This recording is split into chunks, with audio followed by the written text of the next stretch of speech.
Ketua Pengarah Kesihatan Dato' Dr. Nur Hisham Abdullah menafikan bahawa beliau pernah mengeluarkan kenyataan supaya orang ramai perlu menjauhi kawasan pantai dan bansar di Ibu Negara ekoran penularan jangkitan COVID-19 seperti yang tular menerusi media sosial. Beliau berkata terdapat laporan tidak tepat yang menyatakan bahawa seolah-olah beliau telah mengeluarkan nasihat sedemikian. Beliau berkata demikian ketika mengulas mesej WhatsApp yang tular meminta orang ramai untuk menghindari Hospital Pantai Bangsar dan Hospital Kuala Lumpur bagi tempoh 10 hari akan datang. Justru orang ramai dinasihatkan agar tidak menularkan atau mempercayai sebarang berita mengenai kes jangkitan COVID-19 yang tidak disahkan oleh KKM. Dalam pada itu, beliau turut memuji tindakan pencegahan segera yang diambil oleh pakar perunding kardiologi Hospital Pantai Kuala Lumpur, Dato' Dr. Sanjeev Joshi dalam menangani penularan COVID-19.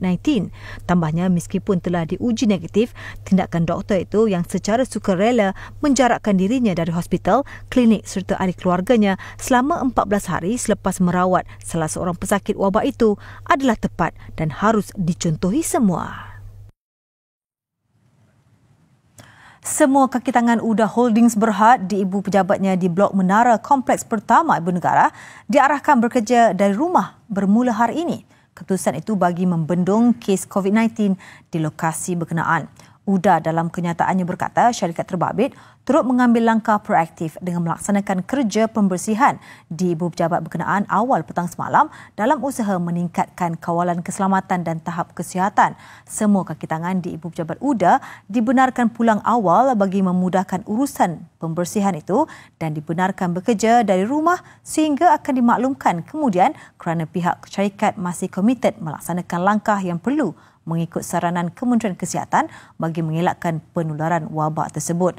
Pihak syarikat juga menjalankan saringan kesihatan dan pemeriksaan suhu di lobi ibu pejabat selain menghadkan orang luar daripada keluar masuk. Pelawat dan kaki tangan juga turut diberikan penutup muka dan hidung serta pembasmi kuman tangan sebagai langkah berjaga-jaga. Semalam, Uda mengesahkan salah seorang ahli lembaga pengarahnya positif COVID-19 selepas menjalani ujian pengesanan baru-baru ini dan individu berkenaan telah dikuarantin di salah sebuah hospital kerajaan.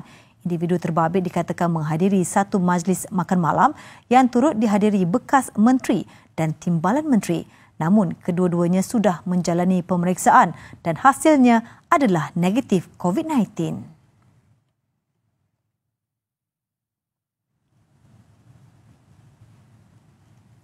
Persatuan Pengangkutan Udara Antarabangsa AITA dalam proses menghubungi pihak pengawal selia penerbangan di seluruh dunia bagi menggesa pelaksanaan peraturan peruntukan slot di lapangan terbang semasa dan musim 2020 digantung serta-merta susulan impak penularan COVID-19.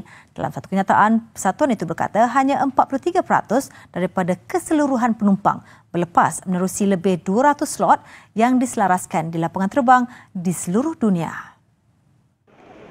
Ketika ini, peraturan slot menetapkan syarikat penerbangan perlu mengoperasikan kira-kira 80% peruntukan mereka di bawah keadaan biasa.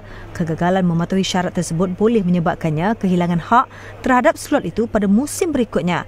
Namun disebabkan faktor luar jangka, pengawal selia penerbangan boleh memberi kelonggaran terhadap peraturan berkenaan.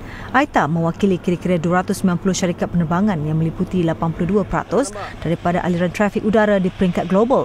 Dalam pada itu, kajian AITA juga menunjukkan aliran trafik penerbangan bagi laluan utama Asia telah lumpuh. Kesan itu kini dirasai di seluruh rangkaian pengangkutan udara di peringkat global, termasuk di negara yang tidak mencatat sebarang penularan COVID-19.